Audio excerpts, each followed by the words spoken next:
পঞ্চগড়ের তেঁতুলিয়ায় সকালে তাপমাত্রা রেকর্ড করা হয় 13.5 ডিগ্রি সেলসিয়াস। ভোরের ঘন কুয়াশায় কাজে বের হয়ে বিপাকে পড়েছে নিম্ন আয়ের মানুষ। দিনাজপুরের হিলিতে 15 ডিগ্রি সেলসিয়াস তাপমাত্রা রেকর্ড করা হয়েছে, যা গেল 2 দিনের তুলনায় কিছুটা বেশি তাপমাত্রা। বিকেল থেকে দুপুর পর্যন্ত শীত বেশি অনুভূত হচ্ছে। এদিকে গেল কয়েকদিনের তুলনায় তাপমাত্রা কমেছে চুয়াডাঙ্গায়। জেলা আবহাওয়া অফিস জানিয়েছে, জেলায় সর্বনিম্ন তাপমাত্রা 15.4 ডিগ্রি সেলসিয়াস রেকর্ড করা হয়েছে। এ সময় বাতাসের আর্দ্রতা ছিল 95% বলে আবহাওয়া বার্তায় বলা হয়।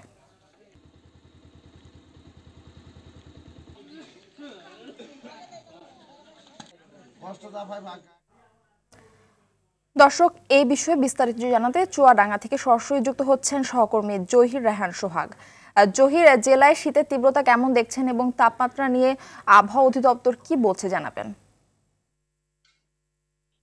নগদের সর্বোচ্চ বার 167 টাকা রিচার্জে পাবেন 1 লাখ টাকা পুরস্কার। আরও আছে প্রতি সপ্তাহে পুরস্কার ও ক্যাশব্যাক। মারফি, উত্তরাঞ্চলের মতো কিন্তু চুয়াডাঙ্গায়ও এবার কিন্তু শীতের যে আমেজ সেটা কিন্তু আগে ভাগে দেখা যাচ্ছে। আমরা কার্তিকের শেষের দিকে এবং অগ্রহায়ণের শুরুতে কিন্তু শীতের আমেজ আমরা অনুভব করছি চুয়াডাঙ্গায়।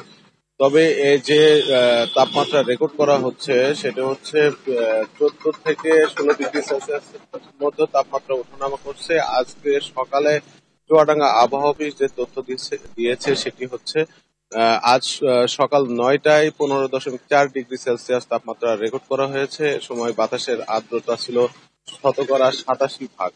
তবে সকালে বাতাসের আর্দ্রতা 95% রেকর্ড করে চুয়াডাঙ্গা আবহাওয়া অফিস। তো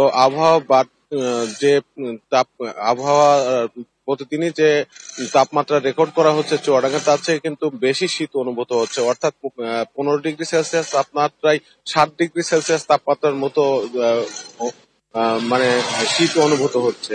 তো এক্ষেত্রে কিন্তু যারা খেটে খাওয়ার সাধারণ মানুষ আছেন তারা সবচেয়ে বেশি বিপাকে পড়েছেন। বিশেষ করে গ্রাম অঞ্চলের মানুষ যারা দিন আনেন দিন খায়, তারা কিন্তু সময় মতো কাজে যেতে পারছেন না। একটু বেলা হলে অর্থাৎ রোদের দেখা মিললে তারপরে কিন্তু তারা কাজে যাচ্ছেন। এক্ষেত্রে তাদের যে স্বাভাবিক কার্যক্রম সেটা কিন্তু বিলম্ব হচ্ছে। আর কৃষিকাজও কিন্তু চরমভাবে ব্যাহত হচ্ছে বলে জানিয়েছেন কৃষকরা। আর চুয়াডাঙ্গা সদর হাসপাতাল সহ স্থানীয় যে ক্লিনিক গুলো আছে এবং 4 উপজেলা স্বাস্থ্য কমপ্লেক্স গুলো আছে, এগুলোতে কিন্তু রোগীর সংখ্যা বৃদ্ধি পাচ্ছে। এর ভিতর কিন্তু শিশু ও বয়স্কদের সংখ্যাই বেশি। তারা শীতজনিত নানা রোগে আক্রান্ত হচ্ছেন বলে চিকিৎসকরা জানিয়েছেন।